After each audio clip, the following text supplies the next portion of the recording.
So today I've decided that I'm going to make some carnitas. I've actually had this pork roast marinating in some seasoning for a couple of days. And this is not a traditional way of making carnitas, but it's an easy way for me to do it at home. And I have lived in areas where it was really hard to go and find a place where I could buy carnitas.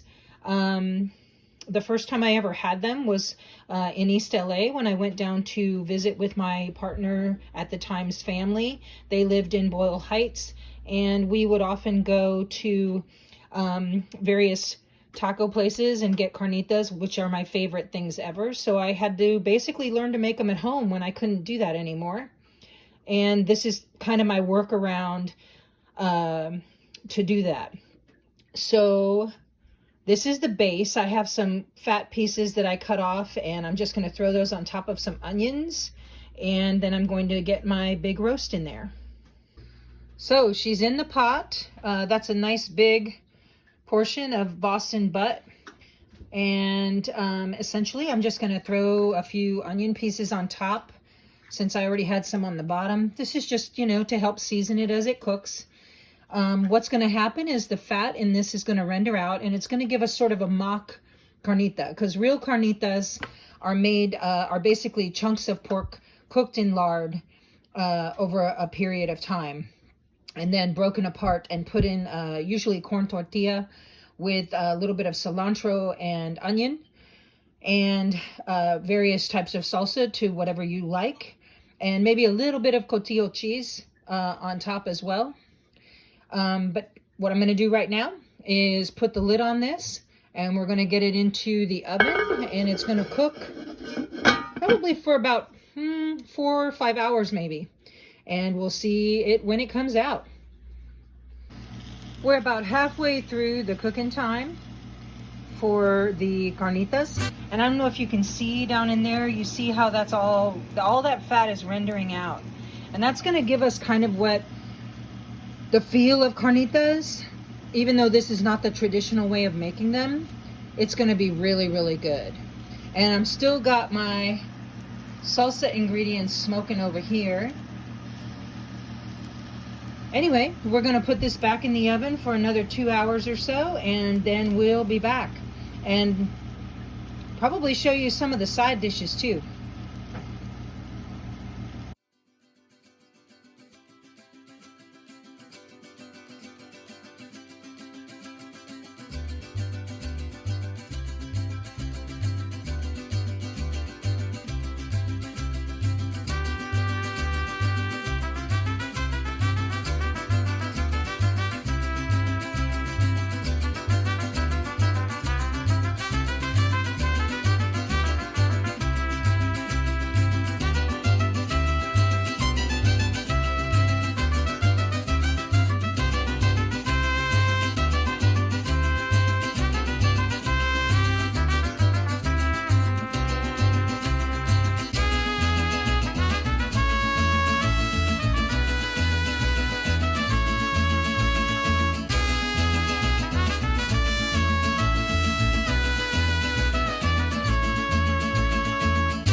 Okay, so I have the veggies on the comal for making the salsa, and we're going to let those get nice and blackened, and then I'm going to throw them in the blender, and we're going to blend up some great toppings for these carnitas. Where's that salsa from? So I'll tell you a story about this salsa. The salsa that I'm making here, I actually learned from a very good friend of mine named Donna. And she was a Latina friend of mine in Las Vegas. And the kids and I stayed with her and her partner for a few months when my partner and I separated. and they had a huge house, and we would all just hang out and cook together. And you know, her partner Juan was from Mexico, and he would grill carne asada for us, and you know, we would have all kinds of good stuff. And this was one of the quick salsas that Donna would put together if we went, you know, if we were doing that kind of thing, or if we had some birria from the local bodega. This is something we would make just on the fly. So, you know, good times, good people, good Tell food. them about the iguana. Donna loved lizards. And so what she would do is she would actually go places in Las Vegas, like to a local casino. We'd go out to lunch, and we'd be at the table, and she'd pull out one of her iguanas and like set it on the table, and start feeding it lettuce from the salad. Its name was Booger. Its name was Booger. It always made quite the stir amongst the waitresses at the casino. And sometimes she also had snakes. So she would have the snake on her arm when we were driving around in the truck, and just kind of hang the snake on her arm, like in the window. Yeah, gave people quite the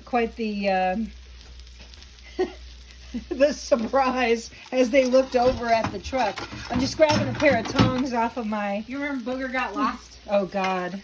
R.I.P. Booger. Yeah, well, no, I think Booger probably survived just fine. He lived in the bamboo forest. Yeah, they had a sort of a bamboo forest thing going on behind their house in Las Vegas. And so Booger escaped one day and was never seen again, but we're pretty sure that he probably did okay back there in the woods. So I'm just going to let these get a little black, soften up a little bit.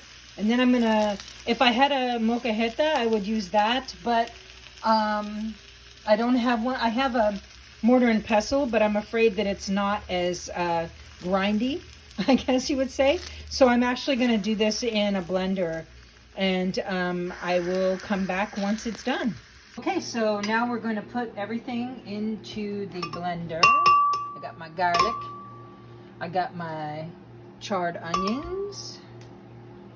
I got my tomatoes. Now, typically you would use Roma tomatoes, but this is what I had on hand, and they were looking pretty good, so I'm just going to put them in. I'm going to take the jalapeno, and I'm going to kind of pull it off a little bit of the seeds, because I don't want a ton of the seeds in there. I'll fight with it here. Just take out the core,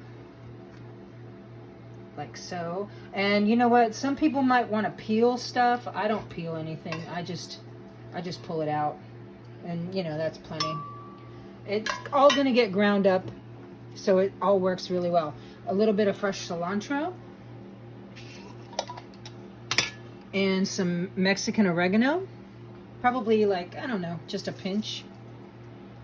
Put that in there. I'm gonna put some salt. And this is just kind of like, you know, go with the flow. See what you think. I'm actually gonna add a little bit of lime juice to it. And I'm also gonna get a little water to add to it as well, eventually. But I wanna see how much liquid is in those tomatoes. Since they are not Roma tomatoes, they are probably going to be a little bit more liquidy than a Roma would be.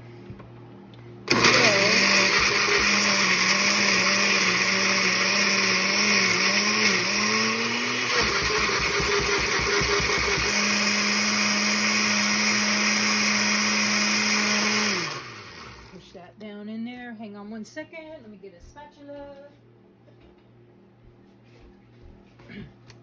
Go ahead and get that in there. Mix it a little bit. Can you see that? Yeah, it looks good. Okay, I'm gonna just blend it really quickly.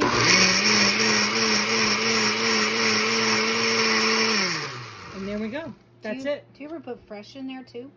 Fresh what? Like fresh vegetables, like, you know. Well, no, that's a different kind of salsa. Okay.